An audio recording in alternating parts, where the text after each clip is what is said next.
সৈকত দে social মিডিয়ায় খুব অল্প সময়ের মধ্যেই জনপ্রিয় হয়ে যায়।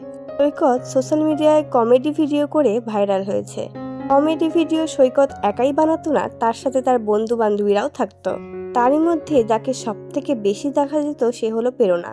প্রেরণা দাস নিজেও একজন কন্টেন্ট ক্রিয়েটর। প্রেরণা ও সৈকতের বন্ধুত্বটা অনেক অল্প দিনের হলেও তারা খুব তাড়াতাড়ি মিশে গিয়েছিল। সৈকত আর প্রেরণা যেভাবে ভিডিও বানাতো, অনেকেই মনে করতো যে তারা গার্লফ্রেন্ড বয়ফ্রেন্ড। তাদের অনুগামীরা মনে করতো তারা কোনো সম্পর্কে আছে। কয়েকদিন আগে প্রেরণা ও সৈকত একটা প্রমোশনের অ্যাড দেওয়ার জন্য তারা বিয়ের ভিডিও বানায়, যেখানে তাদের অনুগামীরা মনে করে যে তারা আসলেই বিয়ে করে নিয়েছে।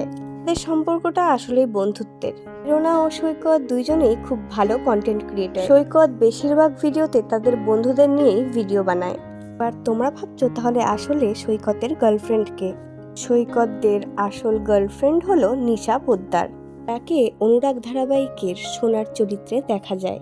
এর আগেও নিশা অনেক ধারাবাহিকের মুখ্য চরিত্রেও অভিনয় করেছে।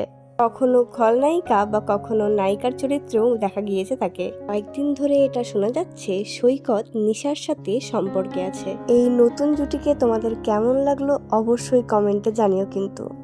আর ভিডিওটা ভালো লাগলে লাইক করো। তোমরা সুস্থ থাকো এবং ভালো থাকো।